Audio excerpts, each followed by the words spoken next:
Good morning, everybody. My name is Neil Wagner, and I'm with the Queens Chamber of Commerce. Today, I'd like to welcome you to the latest edition of the Queens Chamber Internship Connection Student Series, where the Queens Chamber connects college students across the borough to subject matter experts across New York City. Today, we continue our series on the hospitality industry, this time focusing on the marketing aspect of things, as we host Andy Rooks. Andy is the Chief Marketing Officer at Just Salad, a national restaurant chain serving healthy and sustainable food options. Andy, thank you so much for joining us today. Great to be here. Thanks, Neil. Andy, can you tell us a little bit about yourself and the work that you do at Just Salad?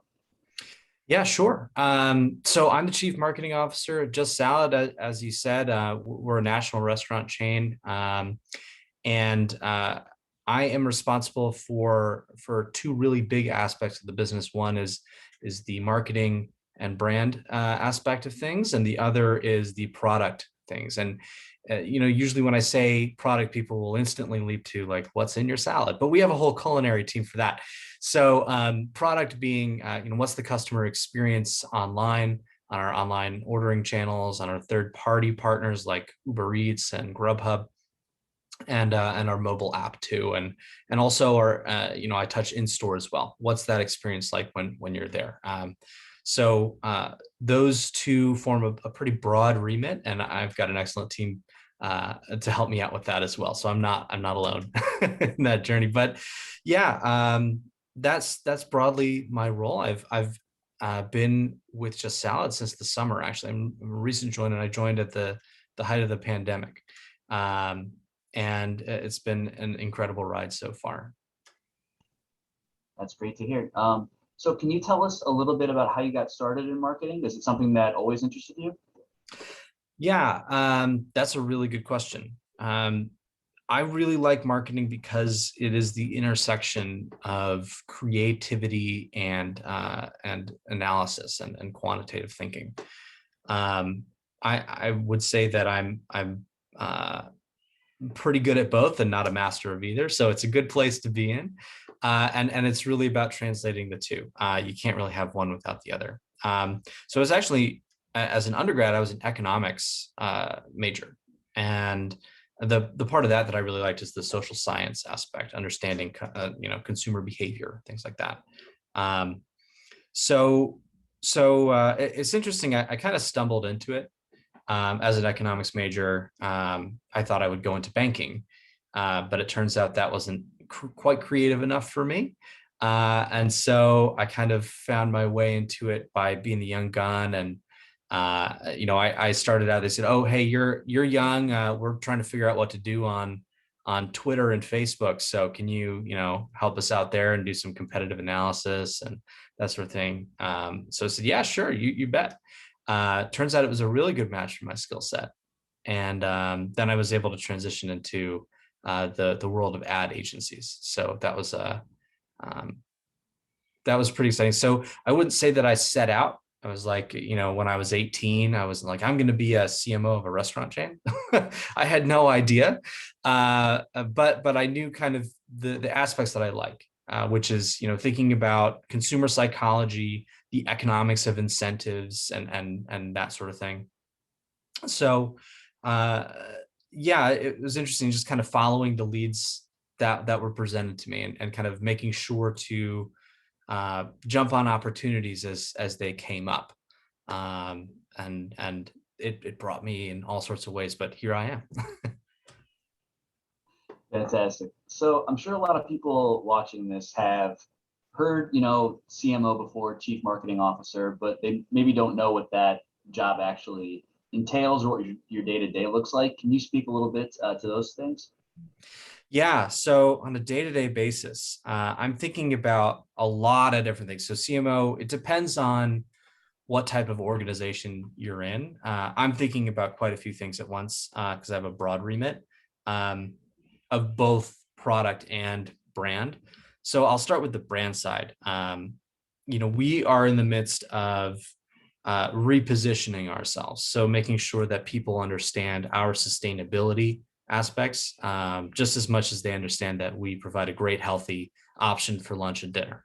So I'm thinking about how to communicate all of that message out and to make sure that our consumers know that. So we do planning sessions, and we tend to think on a campaign basis, so quarter by quarter, what are we doing to make sure that the customers know about that? So we'll go out and say, okay, we've got all these channels. We've got email marketing, we've got social media, we've got our in-store signage, and we've got advertising that we can do. And thinking about it on a high level, what's that big message we want to communicate across all those channels? And so I work with my team. We think about what's our big core message. And then we think, okay, how does that fit on all of our channels? And then from there, we will go out and execute 3-4 months worth of content to fit all those channels to match the theme, and to make sure it's a very, very consistent message across all of that. So it's a cycle of planning and execution every 3-4 months on that side as well. So that's the brand side.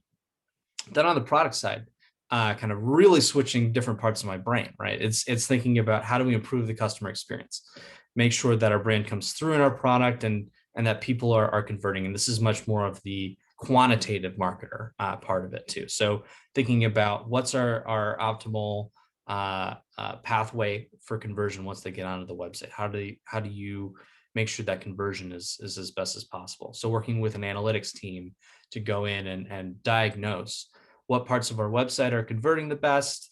How do we fix what's broken and make sure that the customer can get through and get what they want? So thinking about that, we use an agile technique, which is really, we cycle through, plan and diagnose what do we want to prioritize.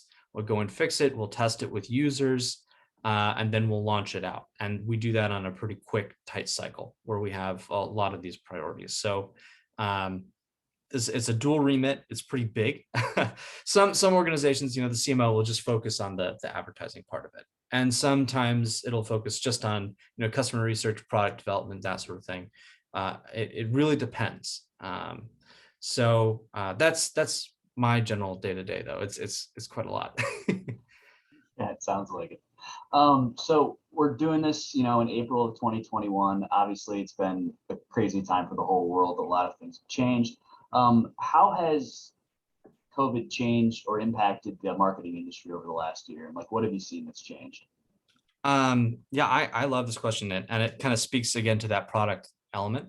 So, we are a retail business, or we were a retail business at our core. Of the majority of our revenue came through people going into our stores, and we had a smaller percentage digital orders online, on app, on third party, and the proportion of those two basically flipped on its head when COVID happened. So we had to very quickly become a focused business on the digital customer and thinking about that from an acquisition standpoint. We couldn't really rely on our big sign in the right on the lunch row to bring in customers anymore. So how do we bring them in? And how do we think about that? So that was a really big shift in just organizational thinking as we changed our business type very quickly. The other thing is that we started to launch some new products. So I'm lucky enough to have been involved with a few things. One thing that we saw right away was that our customers, at the very beginning of the pandemic, there was people were very nervous about getting groceries. We had a supply chain, very robust supply chain of really good, high quality, fresh food. And so we right away launched a product called Just Grocery, where you could buy basically any of our ingredients deconstructed and kind of meeting the consumer need where that was. So that was one thing that we launched right away, just kind of reacting to, okay, this is the new reality, kind of meeting our consumers where they were.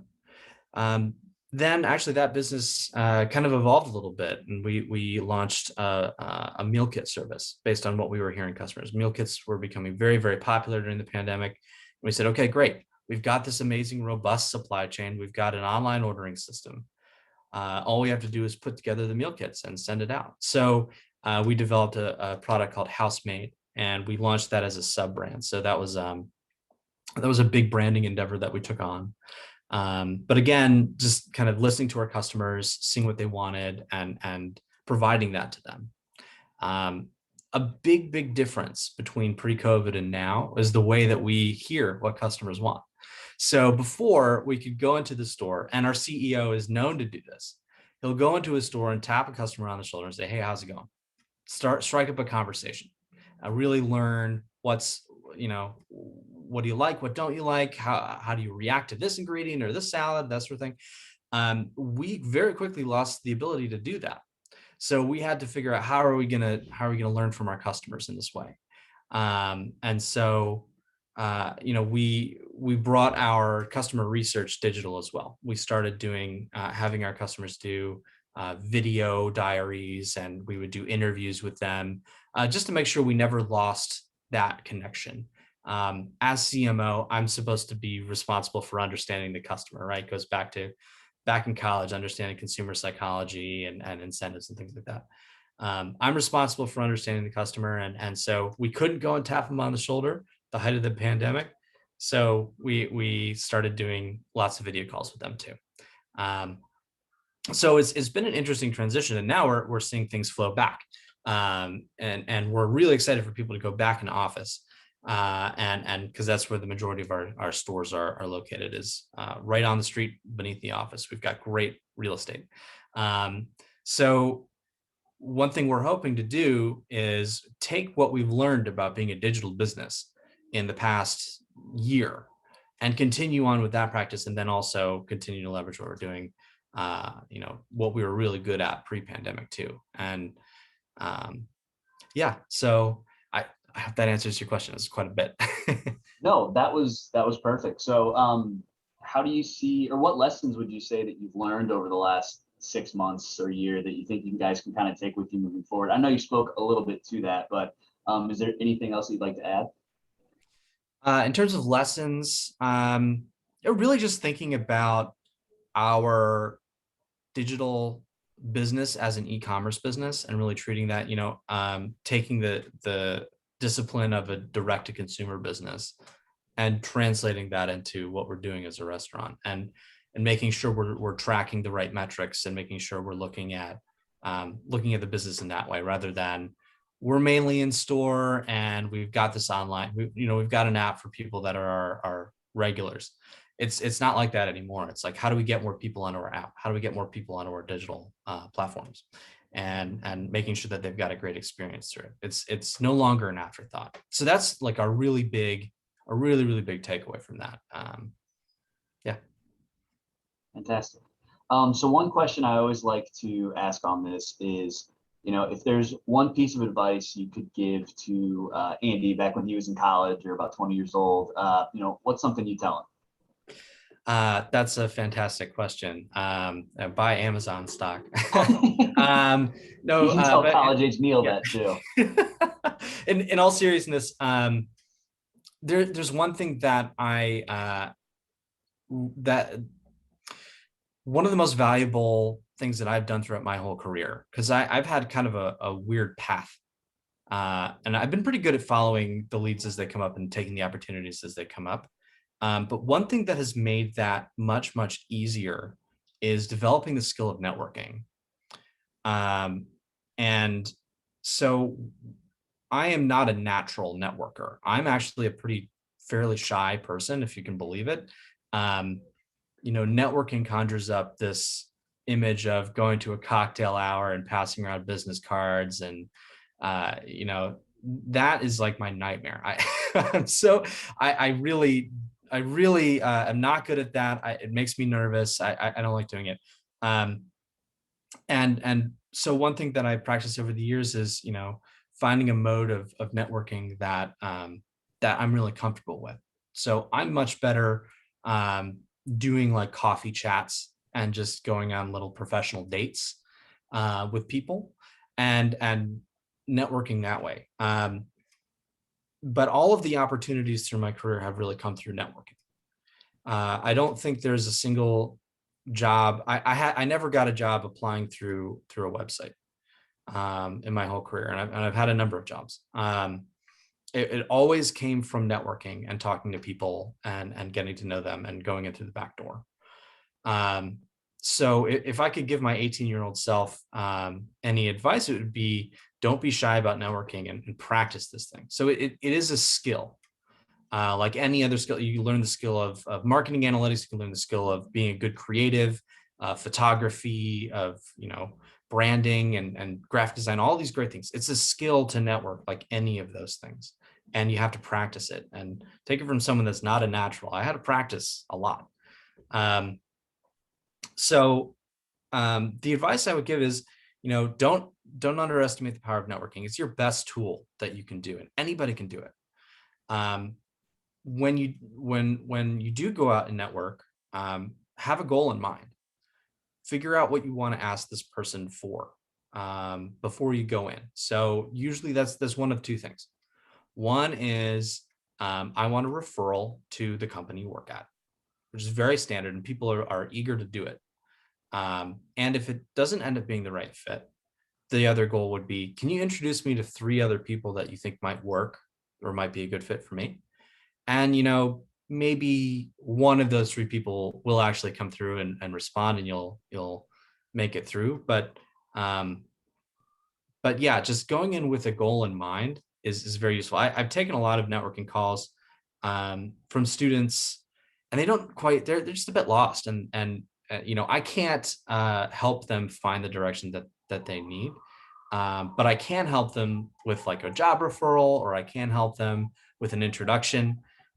Those are things I'm very, very willing to do and able to do. I can't, make your life decisions for you. So if you're going to go into networking and you want to reach out to someone, which I would highly, highly recommend, make sure you have a goal in mind of what you want. So it's just one of those 2 things: asking for referrals or asking for other introductions to other people. So that's one of the most valuable skills. And I mentioned that I never got a job by applying through a website. It was always networking. So one of the things that I've learned, and so through my own journey and also through mentoring other students in the past, I found that it can take 30 to 50 conversations before you really find that right fit for a career. And it feels like a lot, but I think it actually takes the pressure off, because that first conversation you're going to have, is not going to lead to that job offer, and the second and the third, and so on and so forth. It's about a journey of discovery to find that right fit. And so I didn't quite know where I would fit in well, but through networking, I found very good opportunities that were just right for me. So it's not about making a job, making you fit a job description or making a job description fit you. It's just about finding a good match in a career. And networking is the best way to go and do that. So approach with an open mind, and know that it's a journey of, every time you embark on this career networking thing, is a journey of self-discovery. And just go out there and network and learn. And the right opportunity will eventually reveal itself. I've talked to students before. They're like, okay, I want a new job. I'm going to apply to 1 job a day and be very, very disciplined about that. Like I said, I haven't had a lot of luck personally with applying to 1 job a day. I would say take that discipline, I'm going to reach out to 1 person a day.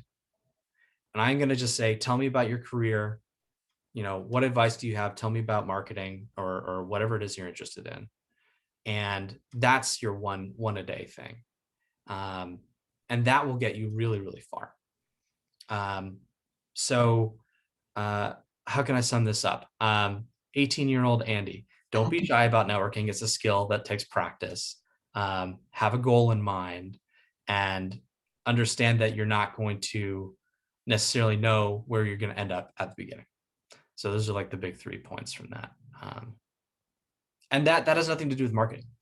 If it's no matter what career path you're in, it's useful. I found it useful when you're in a job too. Like I worked at Citibank for a little time at their product organization, and networking with people in my job was just as important with people outside the job, forming those relationships. So something good to always practice as much as you can. It's one of the best skills you can have. Well, networking is definitely something that we value tremendously here at the Queen's Chamber. So thank you so much for sharing that advice. Like you said, I think that's excellent advice for someone looking for a career in marketing, but really for any student, just trying to kind of get their foot in the door in whatever, industry they want to work in. But speaking specifically to marketing, is there any advice that you'd give somebody to, to a student about how to get their foot in the door in the marketing industry or at Just Salad? Yeah, well, at Just Salad, if you're interested, we are hiring a lot at the store level. So you can go to justsalad.com/careers. And we have a big demand, even if it's part-time making salads. It's good. It's really good experience. Some of the best work experience I had was working at Starbucks when I was in college. Learning retail, understanding the customer that way is super powerful. And I will say that I actually went in a couple of weeks ago and did a day shift at a Just Salad, making salads for customers, bagging, checking them out, getting to know them.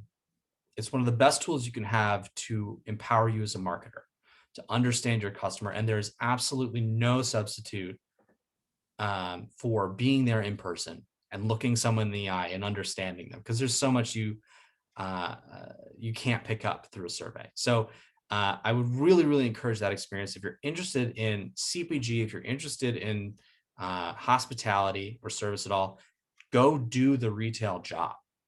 And so for advice that way, we're hiring for that job, justsalad.com/careers. We've got a lot of retail openings right now.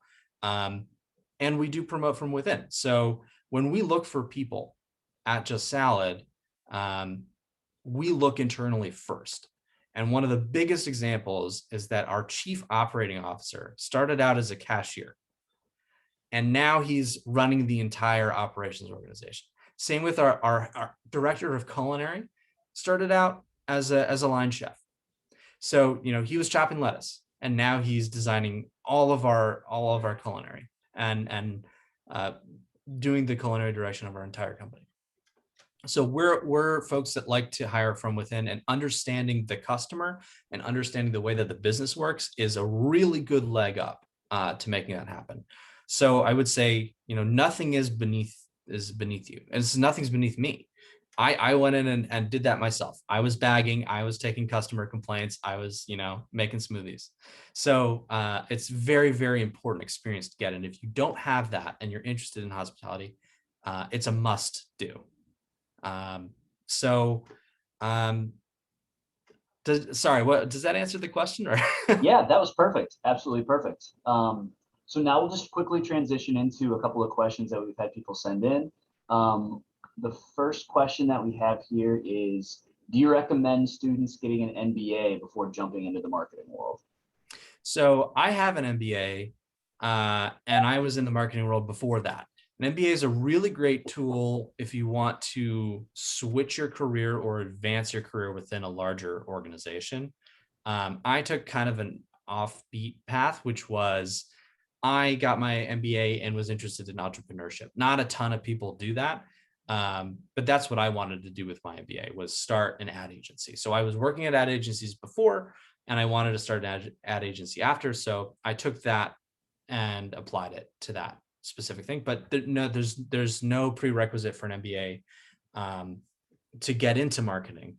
That being said, I found it extremely valuable because it taught me how to network effectively, and I learned a tremendous amount of strategic skill that I use now as a CMO, as an executive. So it's a really great education, absolutely worth doing. But know that that's not going to necessarily, it's still up to you to pursue the marketing career. And you can do that before or after. To get into the agency world, they often look for an internship at an agency prior, which is kind of weird. It's like a chicken and egg thing. So your best bet is to network and talk to people at agencies and get in that way. MBA not necessary, but a great thing to pursue for self-fulfillment and development. Yeah.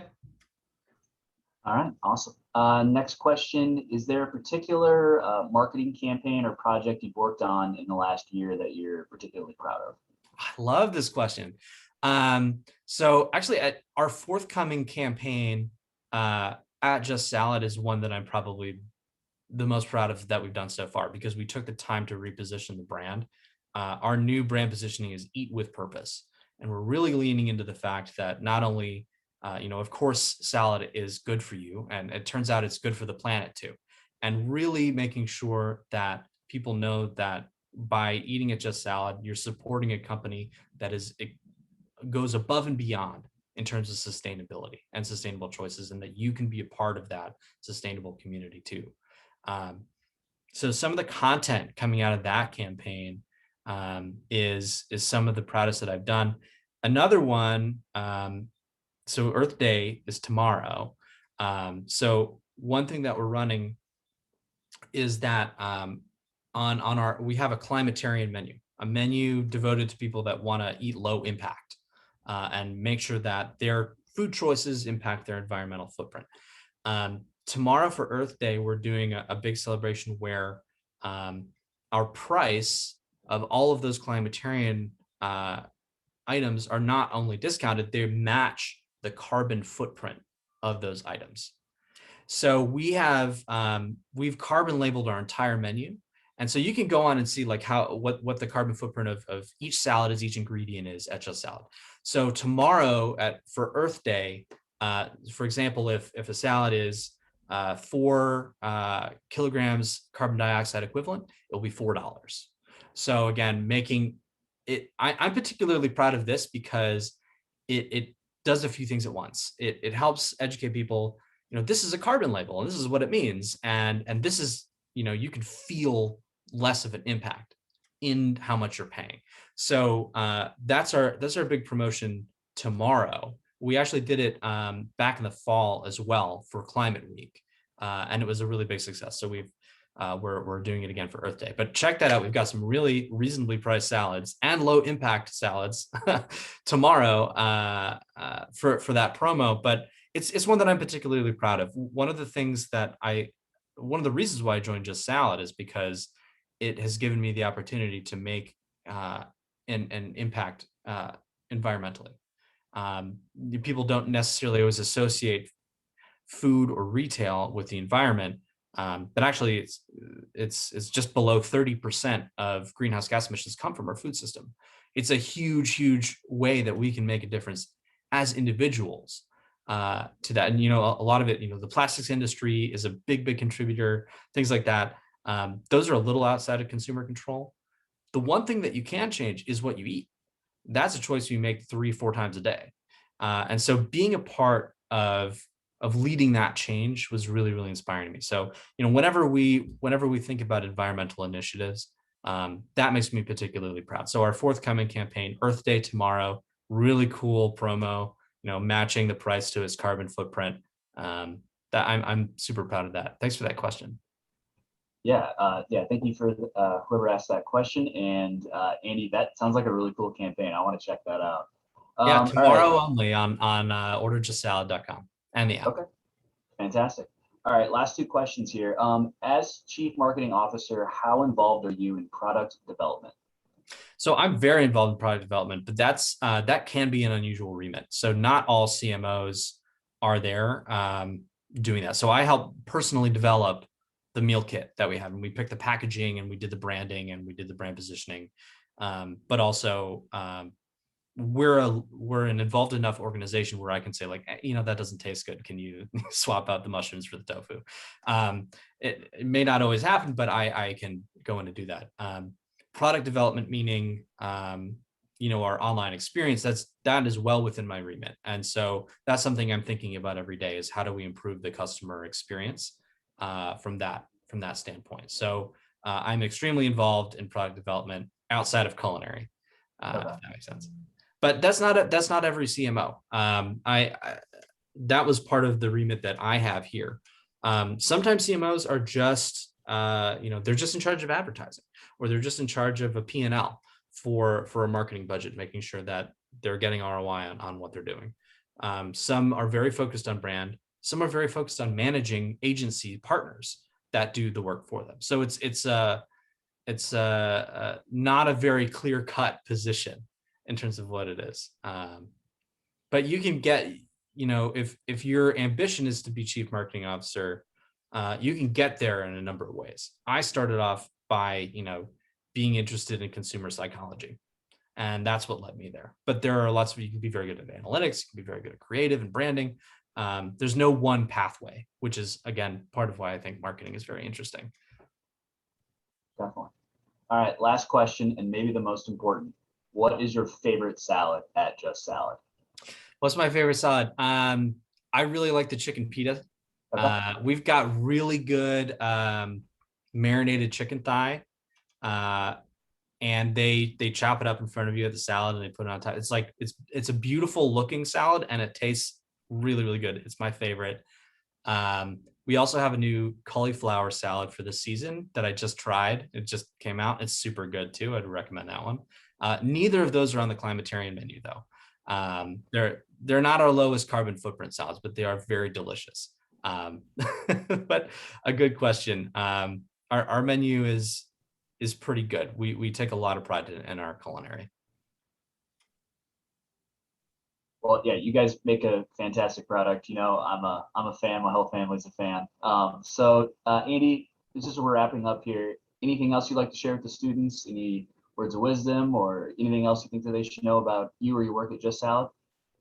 Well, in terms of words of wisdom, again, I can't emphasize networking enough, and as a skill that you can do to help your career. Always network and always have a goal in mind for that. I cannot overstate how helpful that's been for me to bring me to where I am today.